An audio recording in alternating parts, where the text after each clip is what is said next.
It was a Friday evening in August 2021. Tokyo was still hosting the Summer Olympics. Empty stadiums, careful celebrations, the entire city putting on its most composed face for a watching world. And at around 8:30 in the evening, millions of people were doing what they always do in a city of this size, sitting on trains, heading home, staring at their phones.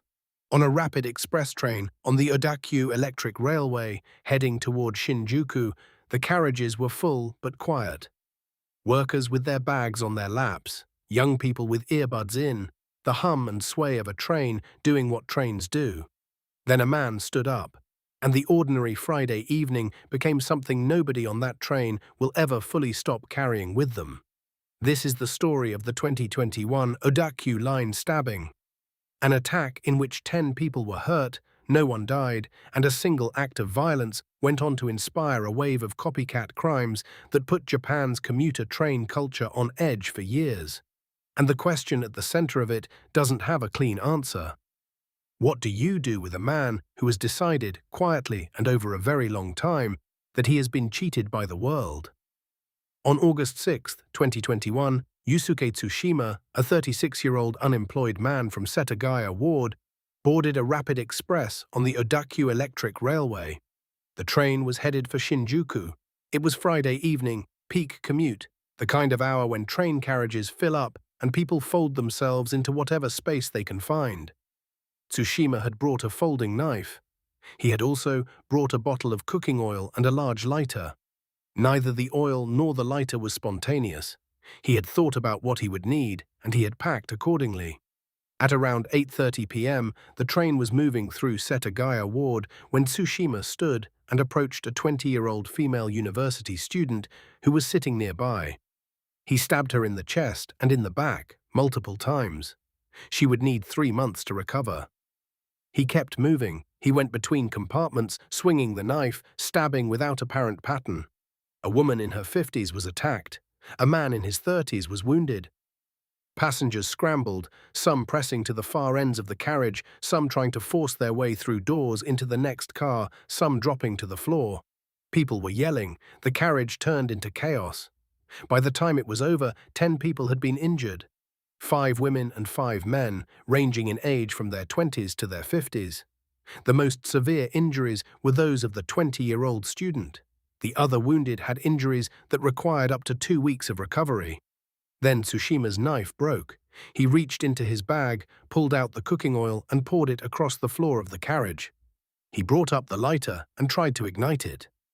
Whether the oil failed to catch or the flames were smothered by the panic around him, no fire took hold. The carriage did not burn. What he did next was both calculated and brazen.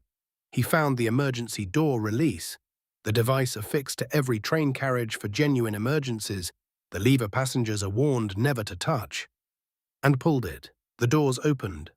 The train, already alerted by the driver, ground to an emergency stop between Seijo Gakuen Mai Station and Soshigaya Okura Station.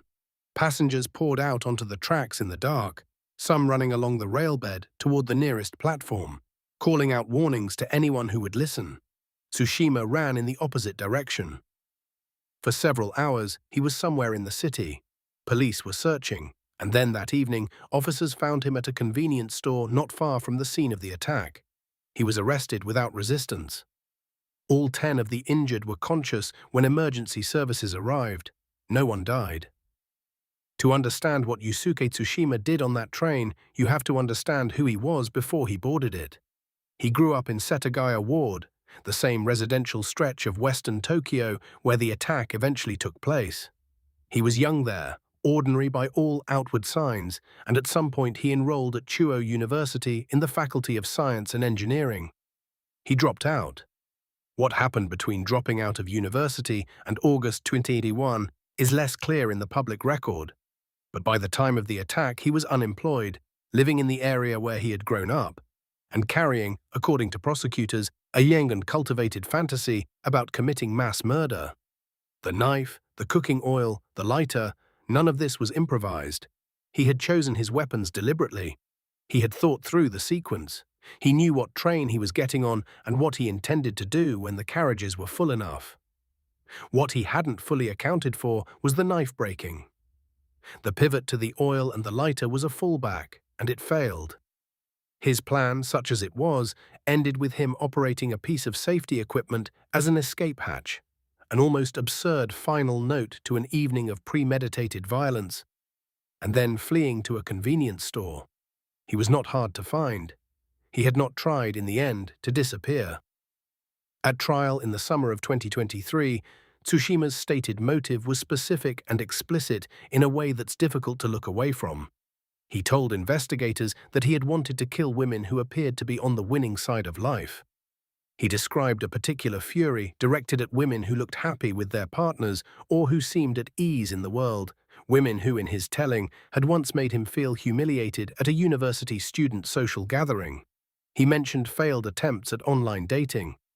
He described a sense of having been dismissed, made to feel small, and having nowhere to direct that feeling except outward. Prosecutors, building on what Tsushima had said to police and to the court, argued that this resentment had been building for years. He hadn't snapped in a single moment. He had nursed the fantasy of mass murder for a long time, specifically murder directed at women who represented a life he felt he had been denied. At his first hearing in June 2023, Tsushima tried to walk some of this back. He denied that he had intended to kill anyone, a position that was hard to square with how severely the 20-year-old student had been stabbed, or with the cooking oil and lighter he had brought along. The Tokyo District Court rejected the argument. In its July 2023 ruling, the court found that Tsushima had attacked passengers randomly, one after another, with a strong intent to kill. Prosecutors had asked for 20 years. The defense had argued for 15. The court imposed 19. What lingers about the motive isn't its uniqueness. It's how recognizable the structure of it is. A man who believed he was a loser, who decided the evidence of his loss was visible in the faces of strangers who seemed happy, who chose to make those strangers pay for his feeling. The violence itself was extreme. The logic underneath it was, in a grim way, almost ordinary. This is interpretation, not a diagnosis. But the Odakyu attack did not happen in a vacuum. The summer of 2021 was a strange and pressurized moment in Japan. COVID restrictions were in place. The Olympics were proceeding without spectators, the city sealed off from itself in some ways, even as the cameras broadcast Japan to the world. And underneath that public face, the kind of male isolation and resentment that had been quietly building in certain online corners of Japanese society had reached a kind of pitch. Japanese commentators would later reach for the phrase haisha ishiki, loser consciousness, to describe the worldview that seems to underlie a cluster of random attacks from this period. It's not a clinical term, but it captures something real, a man who comes to understand his own life purely in competitive terms, who sees himself as having finished last in a race he didn't ask to enter, and who eventually locates the cause of his failure outside himself, in the women who rejected him, in the couples who looked happy, in a world that distributed its rewards unfairly.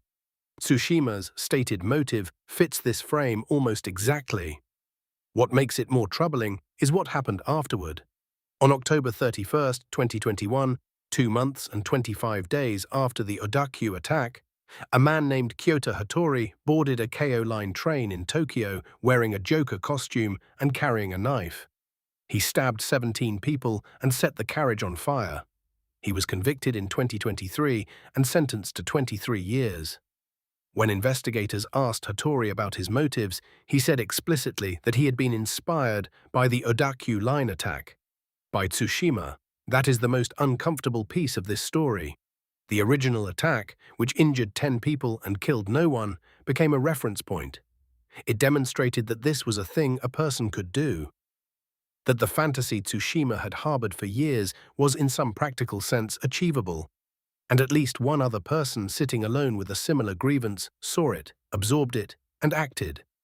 The policy response that followed was real but limited. In September 2021, Japan's Transport Ministry issued advisories urging train operators to increase security measures. Odakyu Line added personnel at stations and on trains. Passengers were encouraged to locate emergency buzzers.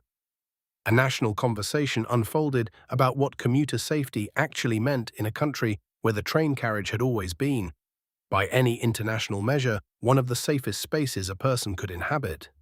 That quiet safety, the assumption you take for granted when you board a train in Tokyo, was what the attack had punctured. And unlike a knife or a bottle of cooking oil, that kind of loss is harder to name and harder to fix.